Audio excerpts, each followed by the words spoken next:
بہت بہت شکریہ ڈاکٹر صاحب. خواتین و حضرات، جیسا کہ ڈاکٹر صاحب کی عام طرح کی محفلوں میں ہوتا ہے، آپ کے سوالات کا ڈاکٹر صاحب خود جواب دیں گے. باہر کی تصویر اگر میں آپ کو دکھا سکتا یہاں اسکرین پر تو شاید آپ یقین دیکھ کر لیتے. میدان کے جو اسکرین ہے وہ ایک دم بھرے ہوئے ہیں، زمین میں فرش بچھے ہوئے ہیں. میں ڈاکٹر صاحب آپ کی تقریر کے لیے کس جذبے، شوق اور ولولے کے ساتھ یہاں لوگ ایک دم آئے ہیں، میں ڈاکٹر صاحب کو یقین دلاتا ہوں کہ ہم ضرور آپ کے ان کلمات سے محفوظ ہوں گے، فائدہ اٹھائیں گے. اور اسی درمیان میں ڈاکٹر صاحب کے جو وقفہ ہے اس بیچ میں اپنے مہمان خصوصی جناب ڈی سی پانڈے صاحب DIG آگرہ سے درخواست کر رہا ہوں کہ وہ آج کی اس تقریر کے تاثرات اور آپ لوگوں سے دو الفاظ سے روبرو ہوں. ڈاکٹر پانڈے صاحب. بسم اللہ الرحمن الرحیم. السلام علیکم.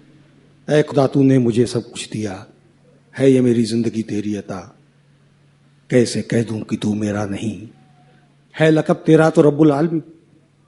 اپنے دل کی بات میں کس سے کہوں، اور تیرا ہو کہ دور کیوں تجھ سے رہوں، اور سامنے کیوں غیر کے. اپنے دل کی بات میں کس سے کہوں، اور تیرا ہو کہ دور کیوں تجھ سے رہوں، اور سامنے کیوں غیر کے پھیلاؤں ہاتھ، ہر مانگتی ہے تجھ سے ساری کائنات.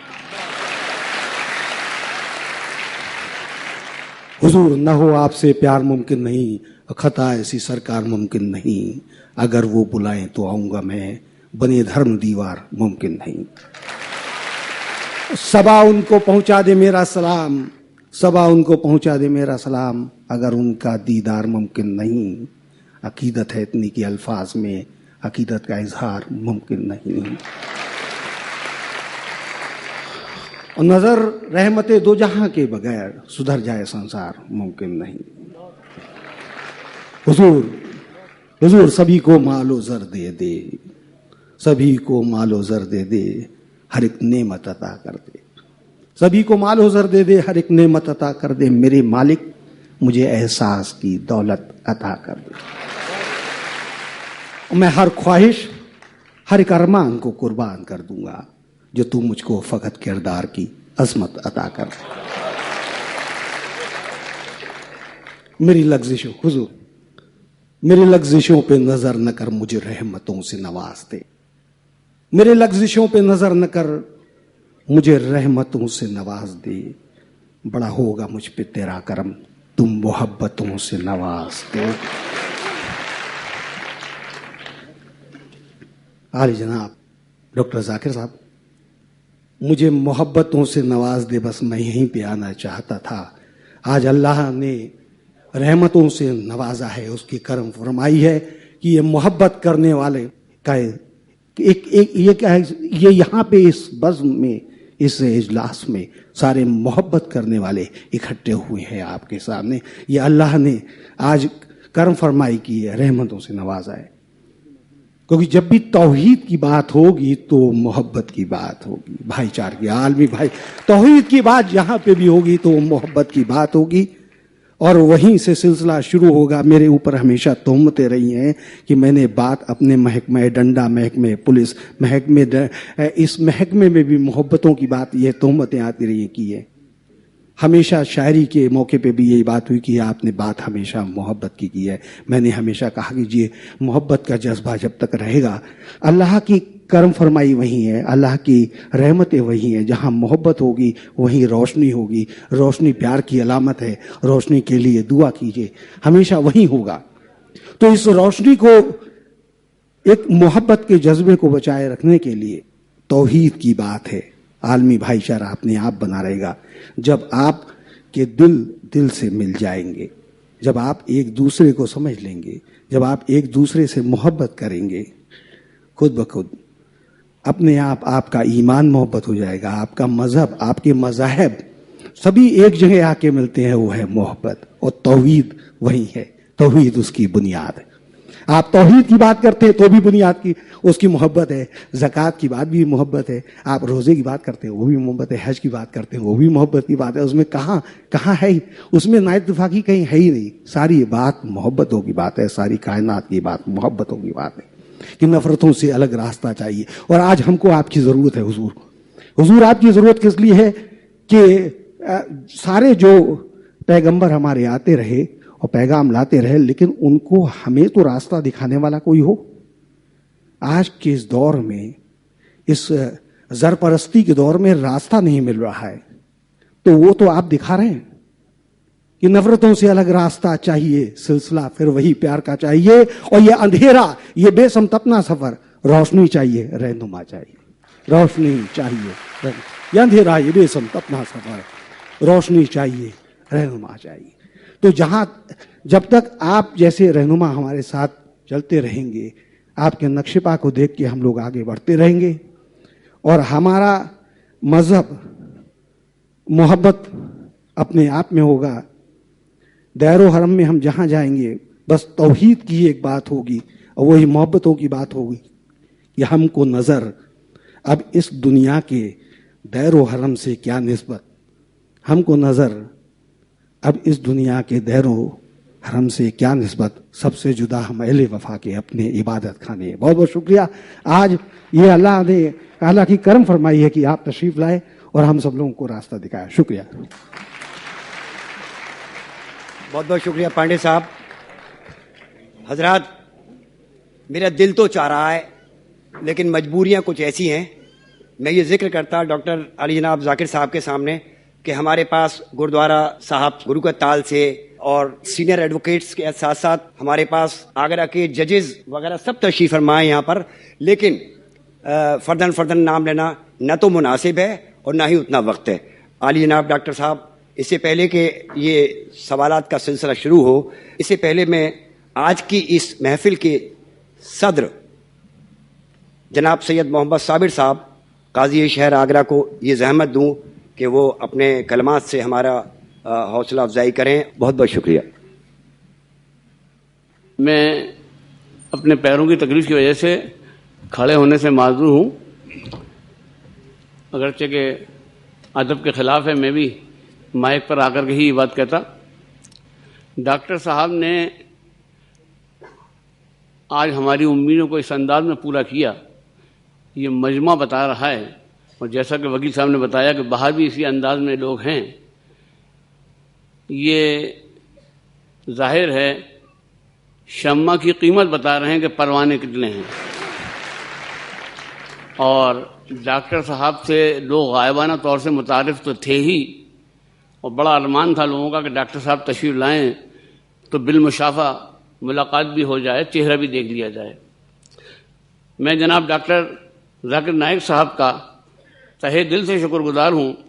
مذاہب کے تقابلی مطالعے میں خصوصاً اسلام اور ویدک دھرم میں آپ کا مطالعہ واقعی بہت وسیع ہے.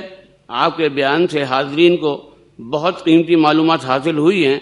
خصوصاً ان لوگوں کے لیے آپ کا بیان بہت مفید ہے جو حق کے متلاشی ہیں, جو ستیہ کی تلاش میں رہتے ہیں, حق کی تلاش میں رہتے ہیں.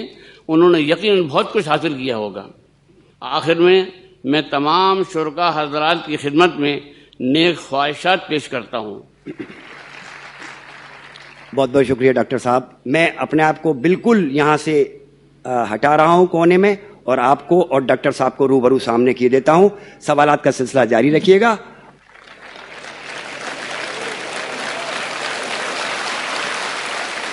سوال جواب شروع کرنے کے پہلے کچھ رولز اور ریگولیشن میں کہنا چاہتا ہوں. پہلا نام آپ کہنا, اس کے بعد آپ کا پیشہ, آپ کی مصروفیت کیا ہے. سوال کو مختصر سا رکھیے, ایک سوال کیجیے. اور ایک آخری درخواست کہ ہم ہمارے غیر مسلم دوستوں کو پہلا حق دیں گے پوچھنے کا. جب غیر مسلم دوست اور بھائی ہمارے سوالات ان کے ختم ہوں گے, پھر اگر موقع رہا تو مسلمانوں کو وقت دیا جائے گا. میری درخواست ہے کہ اگر کوئی غیر مسلم ہو بھائی اور بہن, وہ کوئی بھی سوال پوچھ سکتے ہیں. مسکنسیپشن اباؤٹ اسلام, اسلام کی غلط فہمیاں یا عالمی بھائی چارے پہ کوئی بھی سوال. اگر آپ کو کچھ اسلام کے بارے میں غلط بھی لگتا ہے تو بنا جھجک آپ پوچھ سکتے ہیں. مجھے کوئی اعتراض نہیں ہوگا. تو کوئی بھی سوال بنا جھجک, بنا کوئی تکلیف کے آپ پوچھ سکتے ہیں. میں آپ کو وعدہ دیتا ہوں کہ مجھے ذرا بھی برا نہیں لگے گا, اور میں کوشش کروں گا کہ آپ کے سوال کا جواب دوں. پہلے ہمیشہ خواتین کو وقت دیا جاتا ہے.